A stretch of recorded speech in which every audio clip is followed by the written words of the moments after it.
City हलचल पर खबरों के सफरनामे में बस इतना ही, लेकिन चलते चलते 2 पॉइंट्स पर डिस्कशन।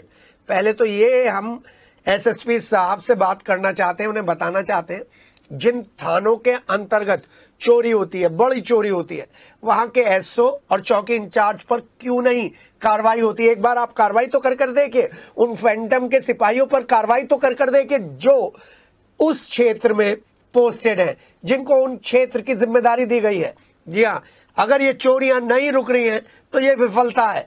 पुलिस के ऊपर विश्वास लोगों का कम होता जाएगा और एसएसपी रोहित सिंह सजवाण और विश्वास कम हो तो फिर क्या बात है। इसलिए एसएसपी साहब से और नए एसपी सिटी से और पुराने एसपी देहात से गुजारिश है कि जिस किसी भी थाने के अंतर्गत चोरी की घटना होती है, वहां के चौकी इंचार्ज को, वहां के फैंटम के सिपाहियों को और संबंधित लोगों को तुरंत लाइन हाजिर करिए, चोरी रुक जाएगी। दूसरी बात, एमडीए की कार्यप्रणाली बेहद बेहद अच्छी है।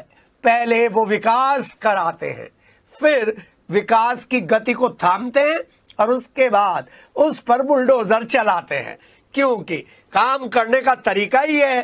पहले तो बताते हैं सभी लोग कि कंपाउंडिंग हो जाएगी, इतना कंस्ट्रक्शन कर लीजिए, फिर बताते हैं यहां तक कर लीजिए, इस तरीके से हो जाएगा। जी हां, अचानक ही वीसी साहब की नींद खुल जाती है। अभिषेक पांडे साहब की सर्दी ज्यादा है, शायद अपने ऑफिस में गर्म हीटर में पहुंचते होंगे। कहीं से कोई नेता, कोई ऐसे बड़ा व्यक्ति उनको जब खबर दे देता होगा, तब वो अपने उस डिपार्टमेंट को कॉल करते होंगे जिस डिपार्टमेंट के ऊपर जिम्मेदारी ये है कि अवैध निर्माण ही ना हो। जी हाँ, सही समझे, अर्पित यादव के अंडर में वो डिपार्टमेंट, और फिर उनके बुलडोजर चलते हैं, पीले पीले पंजे चलते हैं और फिर बनी बनाई चीजों को ढा दिया जाता है। हाँ, कार्रवाई की कार्रवाई हो गई, कमाई की कमाई हो गई। तो इस बार कार्रवाई और कमाई का ये एमबीए के स्टूडेंट्स को यहां से छोटा सा लेसन लेना पड़ेगा।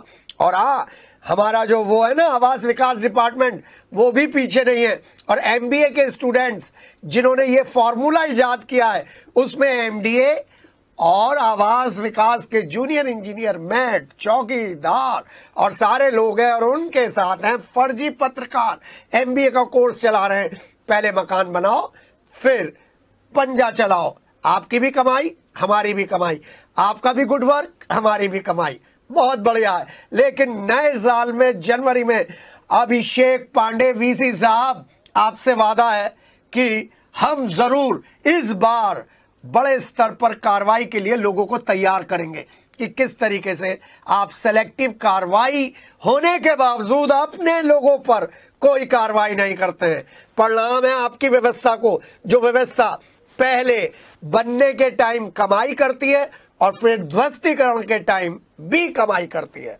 मिलते हैं आपसे और आपके इन अवैध निर्माणों से बहुत ही जल्दी। फिलहाल ठंड में अपना इंतजाम रखिएगा। इंतजाम का मतलब ये नहीं है कि आप कंबल ओढ़कर बाहर चले जाएं, क्योंकि बाहर आपको अलाव बहुत सिलेक्टिव जगह में मिलना है। और जरूरी ये है ठंड से इंतजाम में सबसे बड़ी बात कि जरूरी ना हो तो बाहर मत निकलिएगा। डीएम दीपक मीणा ने स्कूल इसलिए बंद करे, लेकिन अगर आप बाहर निकल रहे हैं, ठंड का पूरा इंतजाम और दवाइयां लेने में कोई परहेज नहीं, कोई गुरेज नहीं होना चाहिए। मिलते हैं अगले बुलेटिन में।